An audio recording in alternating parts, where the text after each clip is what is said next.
इटावा जनपद की आदर्श नगर पंचायत इकदिल के गांव छोटी फुफई में मेन रास्ता नरक बन गया है। भीषण गंदा पानी का जल भरा होने के बावजूद स्कूली बच्चे वही रास्ता होते हुए पढ़ने जाने को मजबूर हैं। कई बार जल भराव के कारण गंदे पानी में गिरने से स्कूली बच्चों के ड्रेस और किताबें भीगकर खराब हो गई हैं। आदर्श नगर पंचायत में आधा दर्जन गांव सम्मिलित कर दिए गए थे, जिसमें छोटी फुफई गांव में नगर पंचायत में जोड़ा गया था, जो पहले ग्राम पंचायत में था, लेकिन इसी कार्यकाल में नगर पंचायत में सम्मिलित कर लिया गया, जिसके बाद नगर पंचायत अध्यक्ष फूलन देवी को जीत हासिल हुई थी। ग्रामीण क्षेत्रों में नगर पंचायत अध्यक्ष ने विकास कार्यों की ओर मुड़कर नहीं देखा।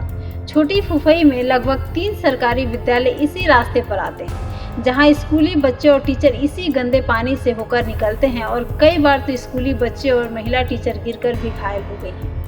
कई बार नगर पंचायत अध्यक्ष को अवगत कराया गया, लेकिन फिर भी कोई भी सुनवाई नहीं हुई। हाल ही में इसी रास्ते पर लगभग 3 फुट गंदा पानी भरा हुआ है और आए दिन लोग इसी पानी से गिरकर घायल हो रहे हैं। इसी रास्ते पर दर्जनों गांव के लोगों का आवागमन होता है। ग्रामीणों ने बताया कि जब से नगर पंचायत अध्यक्ष ने कार्यभार संभाला था, उसी समय से ग्रामीण क्षेत्रों में नरक जैसे हालात हो गए हैं। भले ही उत्तर प्रदेश सरकार स्वच्छता मिशन के दावे कर रही हो, लेकिन नगर पंचायत में बैठे जिम्मेदार सरकार की आदेशों की धज्जियां उड़ाते नजर आ रहे हैं। अब देखना होगा कि आखिर कब तक भीषण जल भराव से निजात मिलेगी। ये यहाँ लगभग 3 विद्यालय हैं और लगभग आप लोग यहाँ पढ़ाने आते हैं, तो किस तरीके यहाँ समस्याएं जो किस तरीके से जल भराव यहाँ देखा जा रहा है? देखिए, सबसे बड़ी समस्या तो ये है कि जल भराव जो यहाँ पर है, इसकी वजह से अक्सर हर तीसरे चौथे दिन हम लोगों की स्कूटी फिसल जाती है और दूसरा हमारे पास आने का रास्ता नहीं है। फिर हम लोगों को खेतों के बीच से होकर स्कूटी निकालनी पड़ती है। कई बार उसमें स्कूटी हम लोग की फंसी भी हैं, हम लोगों को चोट भी लगी है और हम लोग को काफ़ी परेशानी का सामना करना पड़ रहा है। और बच्चों के संग भी समस्या आती है, बच्चे फिसल जाते हैं, गिर जाते हैं, किनारे तार लगे हैं, उससे भी कई बार उन्हें खरोंचे हो जाती हैं, तो उनको इंजेक्शन वगैरह लगवाने पड़ते हैं। तो ये समस्याएँ मतलब हम लोग विद्यालय में पढ़ाने का काम करते हैं, लेकिन बच्चे वहाँ पहुँच के ये नई नई समस्याएं लेके आते हैं कि आज गिर गए, आज कॉपी किताबें भीग गई, तो हम लोग उन समस्याओं के निवारण में लगे रहते हैं। तो इससे जो इनका शिक्षण कार्य बहुत बाधित होता है।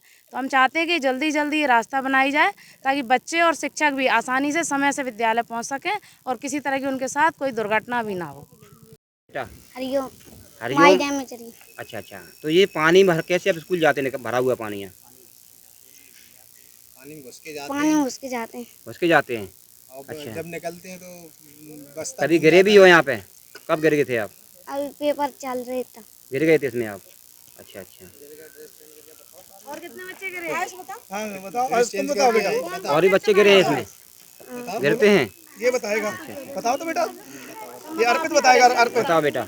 अर्पित आओ। अर्पित बताओ बेटा। जब पेपर चल रहे थे तब मैं गिर गया था, भीतर घुसकर चले रहे थे।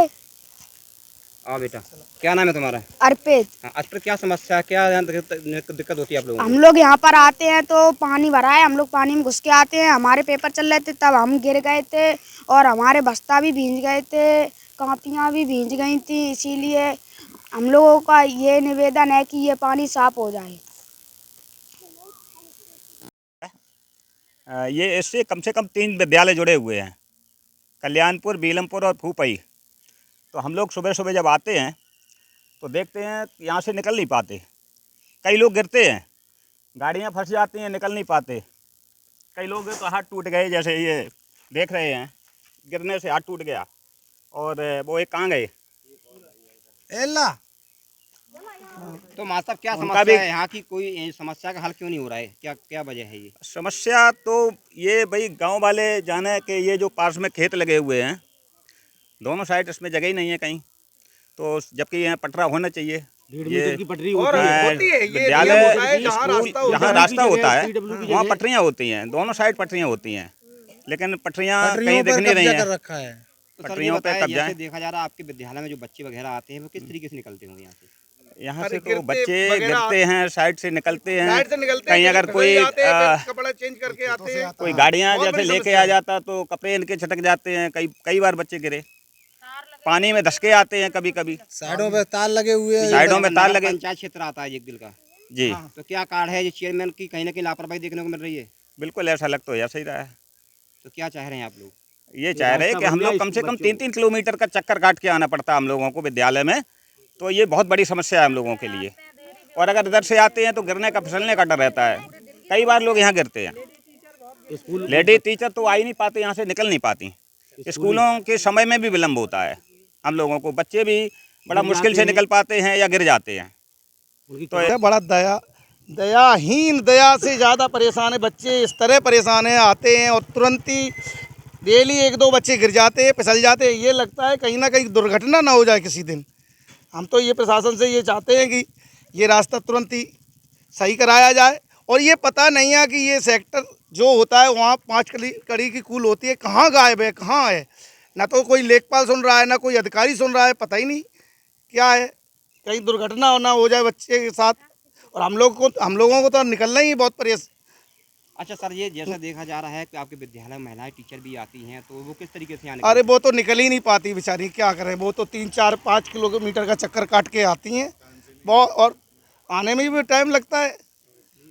अच्छा, ये देखा जा रहा है कि जब से ये चेयरमैन के क्षेत्र में जब से जो क्षेत्र आया तभी से ये नरक बन गया है। ये समस्या लगभग 2 साल से है और पूरा गांव मूक बना हुआ है। कोई कुछ कहना नहीं चाहता है। और उन्हीं के बच्चे हैं, लेकिन कोई नहीं कहना चाहता है। उन्हें ये लगता है कि भाई हम मज़े में हैं। कहने के बच्चों की ड्रेसें खराब हो जाती, हाँ किताबें खराब हो जाती। हाँ, डेली हो जाती है 1-2 बच्चों की। तो क्या चाह रहे हैं आप लोग? हम तो ये चाहते हैं जल्दी से जल्दी रास्ता ओके हो और पानी का जल भराव बिल्कुल ख़त्म हो। पानी का जहाँ रास्ता हो वहाँ निकाला जाए।